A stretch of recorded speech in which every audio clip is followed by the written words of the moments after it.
William Miller était l'aîné de 16 enfants et naquit à Lowhampton, New York. Ses parents étaient chrétiens et chez lui, il n'y avait que 3 livres. La Bible, le psautier et le livre des prières. Il avait un désir insatiable d'apprendre et il les lisait encore et encore. Mais son désir d'apprendre le conduisit vers d'autres personnes dans la région avec des bibliothèques plus complètes que la sienne. Il empruntait des livres et à la lumière des bûches de pain qui brûlaient, il les lisait jusque tard dans la nuit, ce qui le distingua rapidement comme l'une des personnes les plus instruites de sa région, de son propre groupe d'âge et de ceux plus âgés. Lorsque William Miller atteignit l'âge de se marier, il rencontra une jeune femme nommée Lucy Smith, ici dans la ville de Pulteney, dans le Vermont, à quelques kilomètres de son domicile. Après leur mariage, il déménagea dans cette ville et découvrit qu'il y avait une bibliothèque ici. Il y passa des heures, jour après jour, et découvrit les écrits de Voltaire, de David Hume, de Thomas Paine, tous de grands déistes. Les déistes croient que Dieu a créé le monde et l'a mis en mouvement, mais qu'il a ensuite fait un pas en arrière, se détachant des affaires quotidiennes de l'homme. William Miller finit par devenir déiste.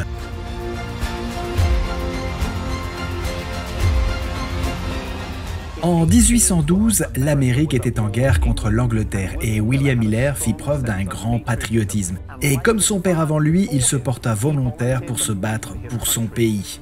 Dans la ville de Pulteney où il vivait, 47 hommes se portèrent volontaires pour combattre à condition qu'ils soient leur officier.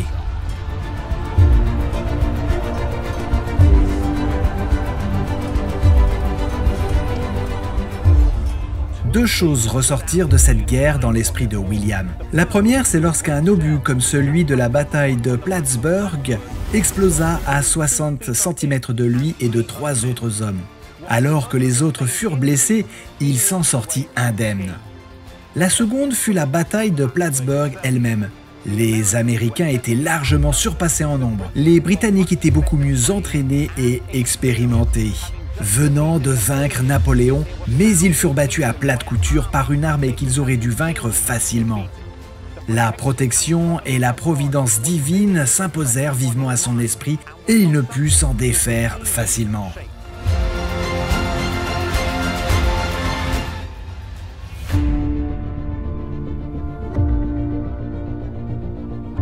De retour dans sa ville natale après la mort de son père, il lui arriva de se rendre à l'église avec sa mère, sa femme et ses enfants.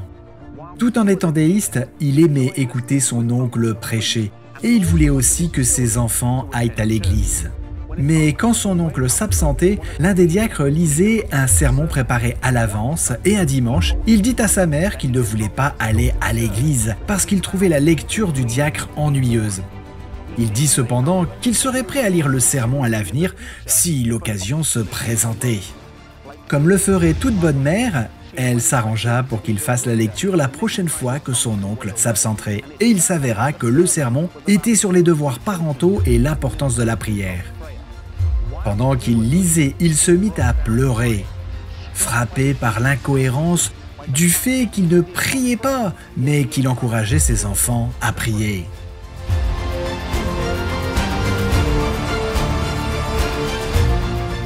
Soudain, le caractère du Sauveur s'imposa vivement à son esprit. Comment il allait expier nos péchés et souffrir la mort à notre place.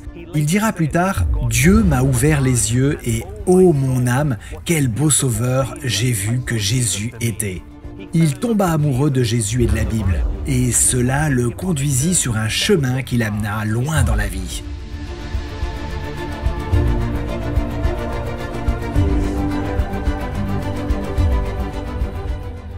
L'amour de Jésus peut faire fondre les cœurs les plus endurcis. Si William croyait en Dieu, c'était un Dieu impersonnel. Pourtant, lorsqu'il vit le caractère aimant de Dieu, cela fit fondre son cœur et transperça son esprit logique et rationnel. Peut-être êtes-vous quelqu'un ou connaissez-vous quelqu'un qui a les mêmes doutes que William. Priez. Priez pour qu'ils voient l'amour de Dieu. Priez pour qu'ils ouvrent leur cœur et lui permettent d'y entrer.